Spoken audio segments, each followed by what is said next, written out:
Right, welcome to another episode of Warhammer Worlds. I'm going to show you one of the tables that we've got set up here. So it's a city fight terrain, but with a nice strong colour theme, moving away from the usual grey and introducing some nice tones of blue and also yellow here, just showing you a different combination to usual for colour schemes. So stay tuned, we'll go through the process from start and foundation all the way through to finishing touches for this table, and if you follow along, there's no reason why you can't create boards just like this for your own games of Warhammer 40,000. So first thing to talk about is the foundation for this board, and that's the battle mat. It's going to do half the work for you. Half of the overall table will be the battle mat here. It's going to give you foundational colours and a nice gaming surface to use as well. So a few things to mention with this one. It's actually a double-sided mat, so it's 60 by 44 inches in size, which is the correct size for your regular games of 10th edition, so a bit smaller than a 6 by 4 board. This one is double-sided, so it's actually got two designs, two mats in one, which is great for space. It's going to save you on storage. It's better value as well. You're getting the two mats with the one, and so they are really good value. If you can go for the double-sided mats, but you don't have to. You can get this just as a normal single-sided mat. You can get it in 6 by 4, you can get it in 60 by 44 inches. There's lots of options available. I'll leave a link for this mat in the video description below. There's also a discount code that you can use to Gamemat.eu. It's 11% off across the store, so that's going to include the battle mats and also all of the pre-painted terrain sets available from them as well. And they are shipping worldwide, so wherever you are, they can get these mats and terrain to you. So the battle mat is going to give you that foundation. It's going to give us our colour palette, our colour scheme to work through, and it's been reflected on the terrain. And then a nice flat gaming surface, nice and quiet for dice rolling. Figure friendly if models fall over on this. It's a nice soft, it's a firm finish, but there's a softness to it as well. So you're not going to chip your models and so on if you drop them on the board. And also to mention about this mat, you don't have to go for this, but this one is the Nexus version, so it's marked out with all of the Nexus deployment zones, just faintly done with these dotted lines running around the board. It's going to give you every deployment zone that you need for all of the missions with the Nexus cards. There's also inch markings running around the edge as well. This is great for competitive play, and it's great for fairness as well on the board, and very practical. If I want to get a unit inside a certain deployment zone, get a unit inside an enemy deployment zone and so on, it's all marked out for you practically on the board. You don't have to measure from edges and trying to calculate and figure out where things are. It's going to save on arguments and disputes and so on. So again, especially useful for tournament play. So that's our foundation. The colours going on, there's not really true grey here. It's like a blue grey, slate grey running on with this colour here.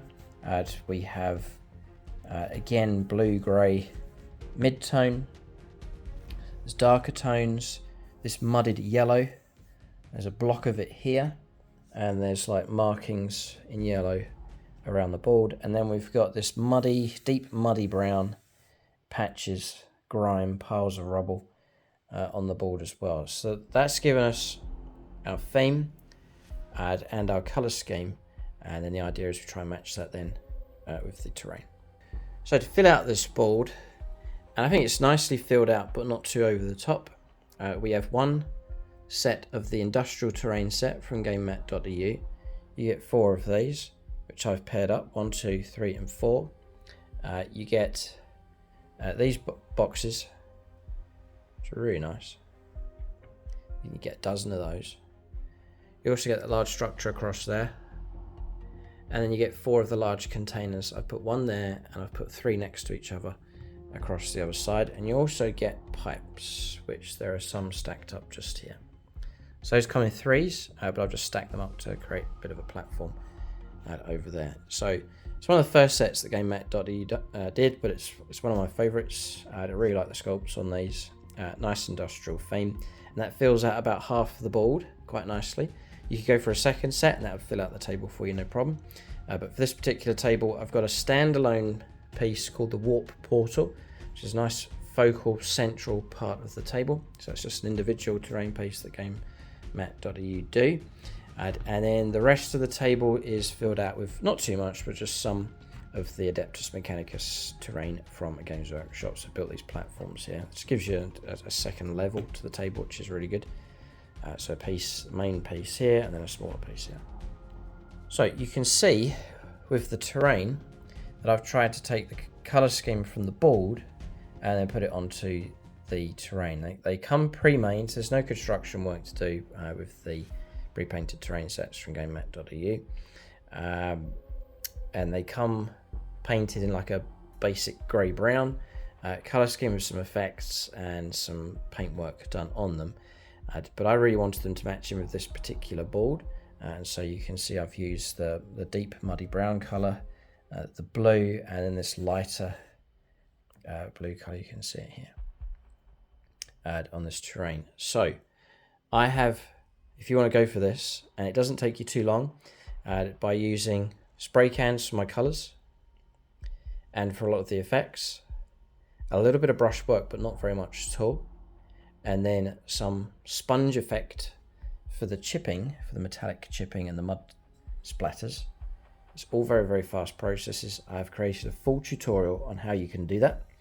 And I would say a few hours work and you can create some great effects very, very quickly with your terrain, and get your terrain to match in with the board, and hopefully you can get the same kind of results that you see here on camera. So if you want to go down that route, I'd encourage you to do it. It's good fun as well. It's not too much skill involved, just a few techniques that you can easily pick up. Then I'll leave a link below for that tutorial that guides you through the whole process. That's available on the channel. That'll guide you through how to do the extra special effects here, just to get this terrain as much as possible to match in with the battle map. Once that's done, then it's accessories, just to finish off the board. So the usual finishing piles of stones. Here, it's usually the last thing I put on. These stones I just got at the beach. I put them into a tray and then spray them up with relevant sprays. So I didn't want to go for blue tones and so on, but I wanted to go for the more earthy tones at ground level. So these colours here, darker brown, a little bit of black even, a bit of red because I've used these stones on other terrain setups, and then just put them in random piles around the board. So put them in the tray, spray with one colour, let it dry, shake them up, spray them with the next spray, let it dry, and just keep cycling the stones around, applying your sprays until you've reached the shading and tones that you like, and then you've got a nice colour match for your terrain. So that's the stones, easily done. There's a few accessories, just things I've picked up. This is the cat from the Space Hulk board game.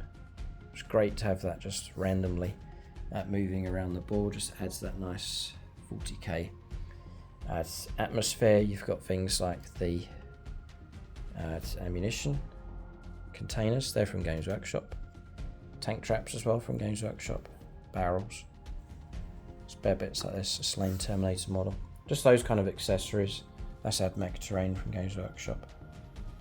See how it just sits there, it's a nice little focal point on the board. You're trying to get your board to futuristic and then to Warhammer 40,000, just to put little things on the board that just are iconic of 40k, and just to give you that 40k theme. So there's those pieces, and then the final bits to mention is the walkways, fences and posters. So walkways, you can span gaps between terrain pieces, just keep that level going. There's an expanse across there. See the way I've stacked the containers next to each other, then put a square walkway across that, just to make that into a better platform practically for models. You can even build the walkways into the terrain, so that large terrain piece I've actually built on walkways on either side, just to make a nice large platform on top of that terrain piece. You can do that as well. And then I'll point out the chain link fences. You can see them over there, just to create a nice contained area. And then finally these propaganda posters, which you can see just here. So 3 different accessory options, all built using the same materials and the same process. So you can get 3 different outcomes. The rods, the I-beam, H-beams that you can see here, they're by Plastruct. I ordered mine off eBay. And then the mesh that you can see is car body aluminium repair kit. Comes in a sheet. Again, I got mine off eBay. You can cut it up with scissors to shape. and you can use it to create these walkways, the fences, and you can use the Plastruct frame to create the framework that you need for these propaganda posters. And the propaganda posters, you can go on Google, search for Warhammer 40,000 propaganda posters, and Games Workshop have created their own. There's lots of fan-based ones that you can get a hold of as well. So, full tutorial on the channel for these. It's been great to see people following the tutorial and seeing some results out there that people have done, and they've expanded on the ideas that I've come up with, and they've built their own versions, improved versions as well, which is great to see.